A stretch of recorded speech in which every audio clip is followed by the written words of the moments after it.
Hello there, everybody. This is Mel Allen.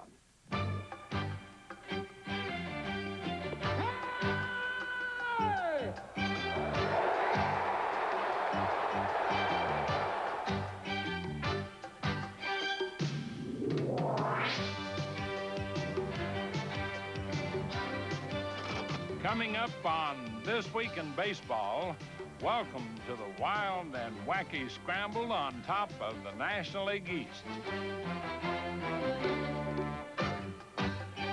Chasing a #1 suspect. We don't care how big the crowd gets or how many buses are loaded with people. We're going for first place this year. 10-4. Okay. Toronto's new Sultan of Swing treks into the outer limits of American League ballparks. It's going, it is gone. That's the call coming up on This Week in Baseball. There's been no relief in sight from the heat of the pennant race in the National League East. Take these strange occurrences. The Phillies, struggling in last place, put on a different look against the Cardinals and were about to beat them when Terry Pendleton greeted Roger McDowell with this. Have a look. Long drive to deep right, and this game is tied on a home run by Pendleton. Unbelievable. Nick Leva's Phillies made more trouble for the pennant-contending Cardinals, scoring 3 in the top of the 10th. But St. Louis came right back with 4 to win it. The game winner, courtesy of pitcher Joe McGrain, whose first pinch hitting job, now get this, brought him to the plate with the bases loaded. He walked into force in the winning run, and this game is over. The Mets, still minus their ace Dwight Gooden, nevertheless climbed back into the race with a sweep of the tumbling Expos, capping it off with a 14th inning blast from Kevin McReynolds.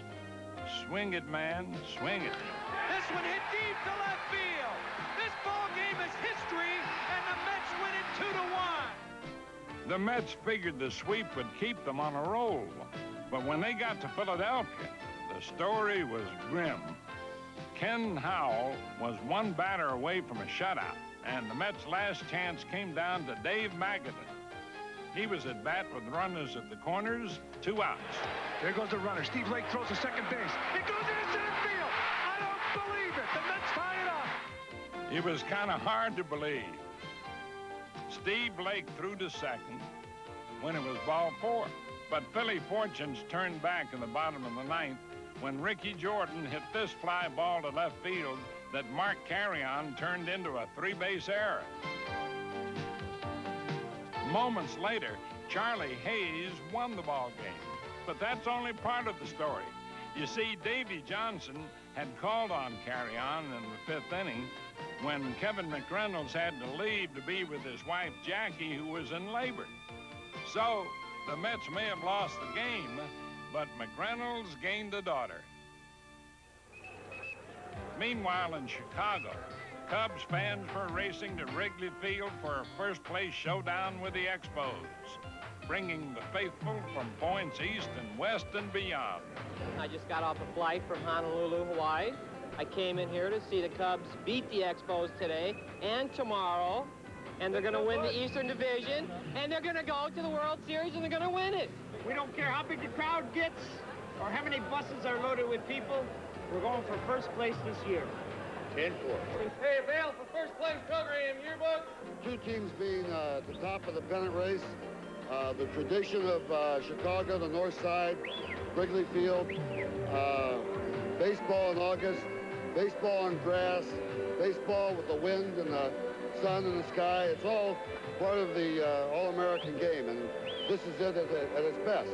No matter that Wrigley was overflowing, with the Cubs in first place, this was a series not to be missed, even if it meant standing room only. When you got to stand up like this here, that's Cubmania. Just a great feeling that the Cubs are up in first place, and it's still in August yet. Good feeling. I just hope they stay there. There's a drive! Way back! Way back! It might be out of here! It is! Holy cow! Coke fever is the greatest thing you can ever have. It doesn't take much to get Cubs fans excited.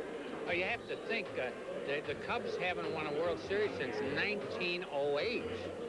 Now, that defies every law that was ever written, not just the law of averages. That defies the law of celestial spheres. There's a high fly ball. Deep way back. Might be. It is. It is. Holy cow. And the Cubs are out in front.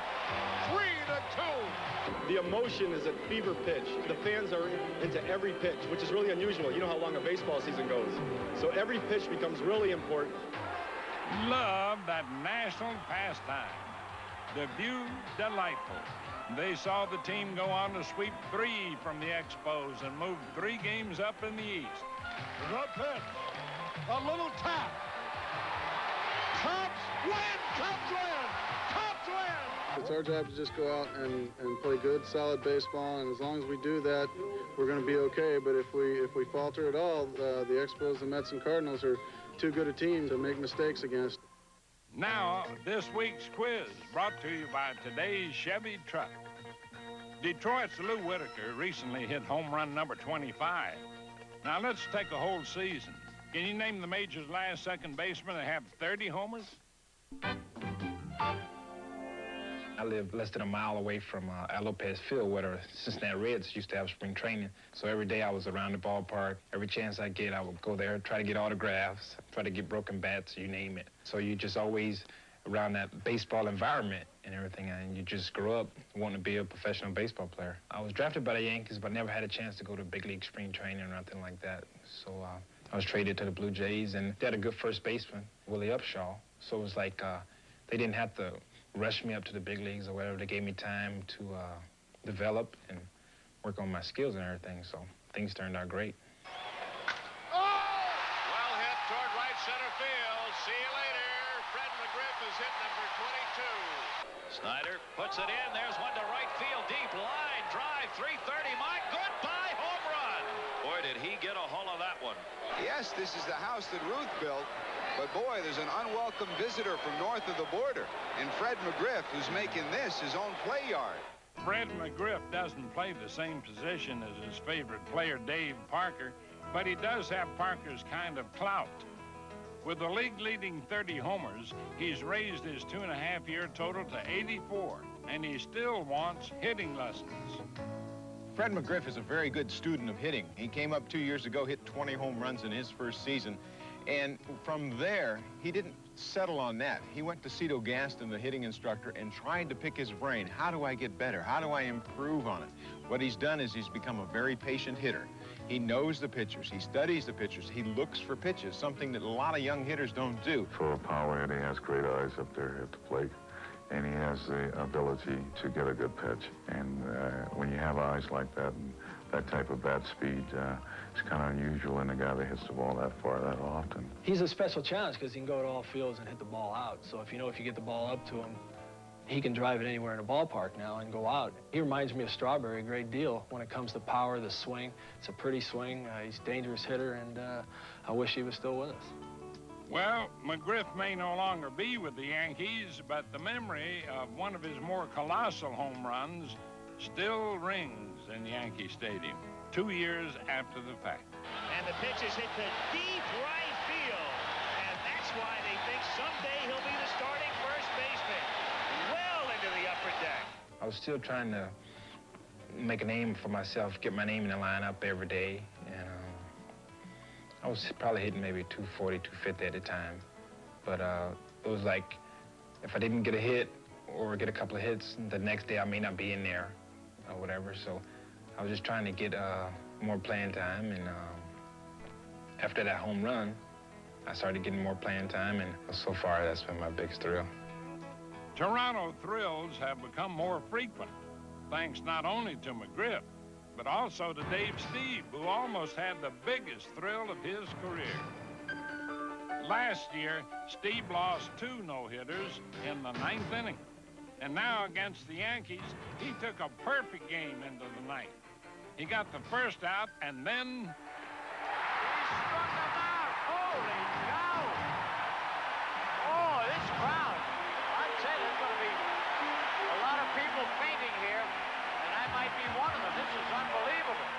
2 outs. Roberta Kelly at bat.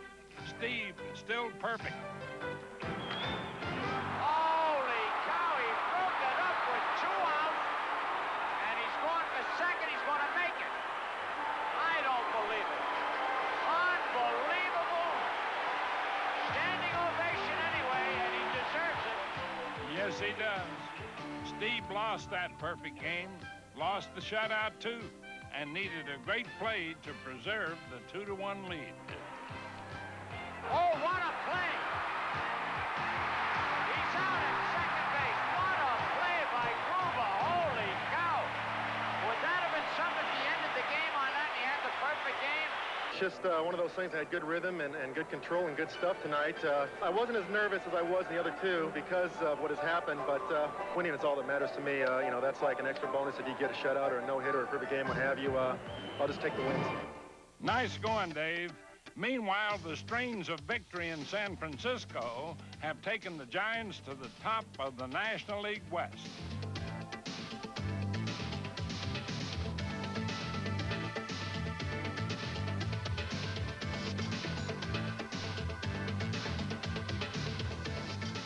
But while the offense is crackling behind Kevin Mitchell's 36 homers and 100 RBIs, the pitching corps has had nothing but injuries.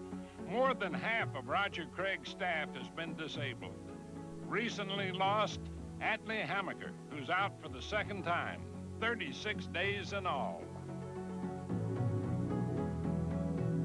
Kelly Downs is expected to make his first start since May 1st. Mike Krukow came back once, but now he's gone for the rest of the season. Scott Garrett's pulled up lame, though he may avoid a second stint on the disabled list. No such luck, though, for Rick Russell, who had 13 wins before he went down for 2 weeks.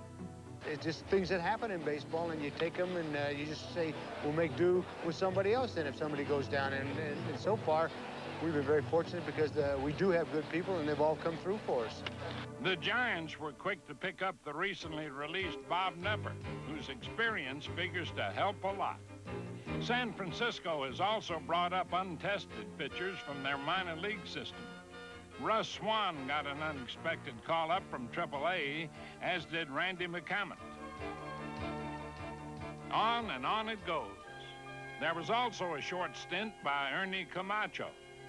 Through it all, the Giants have somehow stayed on top, though no doubt a little wobbly and more than a little worried. Now, the answer to this week's quiz, brought to you by today's Chevy truck. Bobby Grich is the last second baseman to have 30 homers.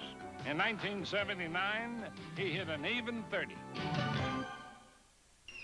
And now, let's dust off the cobwebs for a twib tale that features a truly free spirit. Jimmy Pearsall was as irrepressible as any ball player. Through much of his career, he struggled with personal problems that showed up on the field, often in spectacular fashion. His most famous bit of tomfoolery came during home run number 100. That's when he ran around the bases backwards. About 2 weeks before he did that, and we were talking in the dugout, and he said he had 99 home runs, and when he hit his 100th home run, he would run around the bases backwards. I didn't pay him any attention because he talked a lot anyway, and nobody, thought that he would ever do it. Duke Snider that same day, when he joined the club, pinch hit off of Koufax and hit his 400th. And the next day I opened the paper, and there was just a little bit of a box in there about his 400 home. He says, Duke, you're a big man in Brooklyn, New York. You're going to be in the Hall of Fame and a great center fielder, but you hit your 400 home run and nobody knows about it. I said, I got 99, and when I hit my 100, I'm going coast to coast. And he said, hit the road. And we're playing the Phillies on a Sunday afternoon. And I said to the photographers, keep an eye on me. I don't say anything to the sports writers. I said, watch me today, and I'm going to hit a home run today. And I haven't hit a home run in 2 years, but I'm going to hit one today. And Dallas Green is pitching for the Phillies. We go into the 7th in the Polo Grounds, and we're down by 2 runs, and the 2 men on, and it was 246 down each line. Went out to 500 in a hurry. So if you hit it down the line, you get a home run pretty easy.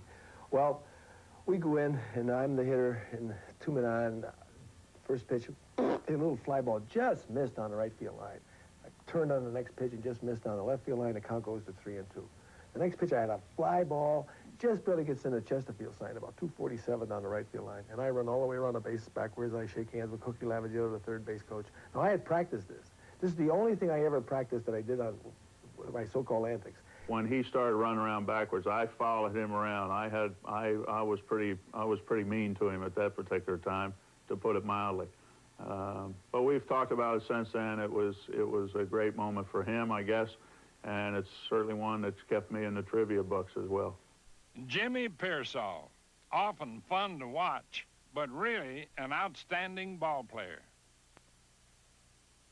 Now to a case of mistaken identity involving Cal and Billy Ripken. Seems Oriole pitcher Jeff Ballard mistook one Ripken for the other. Seitzer, ground ball to Ballard. Throws it to the wrong guy, but they still get one. Look again, folks. If things weren't going badly enough for the Orioles, now comes an identity crisis. You have to decide which infielder is going to cover. He just threw it to the wrong Ripken. Nothing wrong with Chicago's Ozzie Guillen except a slight case of embarrassment. They throw to first, getting Guillen back. Guillen's out! He took his hand off the bag as Brock half-faked the throw back to the pitcher. He really didn't think Ozzie was going to move. In this game, keeping on your toes is a must. I mean, it's one thing to get fooled by the hidden ball trick once, but twice? And he's out. That's the second time Ozzie Guillen has had that happen to him this season. Trying to get up, he comes off the bag before the first baseman gets rid of the baseball. This is insult to injury, though. Watch how he hits him in the head. Teammate Carlos Martinez was having his problems with the glove. First, he got this chance against Oakland's Walt Weiss.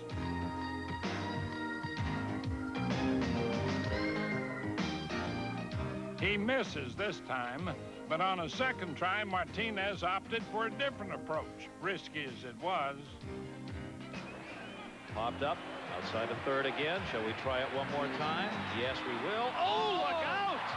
Martinez makes the catch! Carlos Martinez, a head-first dive into the photographer's booth, made the catch.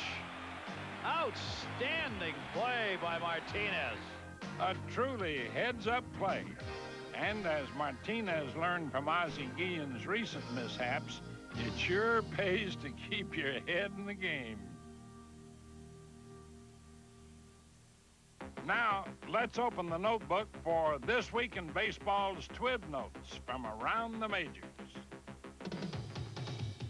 Oakland's Dave Parker joined some pretty select company with this home run in Seattle, making him one of 9 current players to have 300 career homers. I'm just glad that I reached that milestone. I've been playing 16 years. I've had a lot of injuries along the way, and for a while, 300 looked like it was going to be out of reach because of the injuries I had in the middle of my career. But I feel very fortunate to get it, and I'm honored to be in that group. 61 players, all the players that have came through the game. That means an awful lot to me. Parker was stalled at home run number 299 for almost 3 weeks. I was just trying to make hard contact. I think that's one of the things that have prolonged it, is the fact that I've been thinking about the next one would be 300. But I was really just trying to make hard contact at that time. And when I hit the ball, I knew it had a shot to go out. And then on my way to first, I see it recall back on the field. I said, well, that's going to save me a couple balls in the bat to get the ball back. President Bush saw a dubious achievement when he took in this Orioles game. You see, Phil Bradley brought on a sea of trouble for the Rangers, who couldn't handle anything that Bradley hit. Texas wound up winning, but it wasn't a pretty sight as Bradley tied a major league record, reaching base 3 times on 3 errors. Hop fly right side. Out goes Franco. He has an angle on it. Sierra coming in, and Julio drops the ball on what appears to be the 3rd Texas error of the night. And from a forgettable night in Baltimore to a memorable day in Boston. Brand new Hall of Famer Carl Yastrzemski got a day in his honor when the Red Sox hung up number 8 for good. I joined 3 other great Red Sox ball players who have their number retired and who are also in the Hall of Fame, and Ted Williams, Bobby Dorr, and Joe Cronin. Having my number retired at my home here at Fenway Park is a great honor to me as having been elected to the Hall of Fame. Congratulations to you, Carl. What a guy.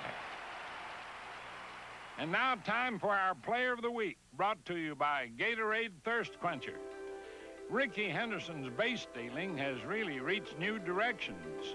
With this steal against the White Sox, he passed Ty Cobb and became the first American leaguer to steal 50 bases 9 times. The only Major League player to beat that is Lou Brock, who topped the 50 mark 12 times. Looks as if Rickey may get there yet. Next week, the road to the majors. The traditional minor league route is being challenged more than ever by the colleges, who say their programs are nothing to laugh at. That's all for now, folks. See you next week on This Week in Baseball. The Tigers swing into action against the Texas Rangers tomorrow night starting at 8. And will stretch offense restore the roar to the Lions season this year? Watch Sports Final Edition tomorrow night at 11:30. Now stay tuned as the Oakland A's take on the California Angels on the NBC Game of the Week next, only on Channel 4.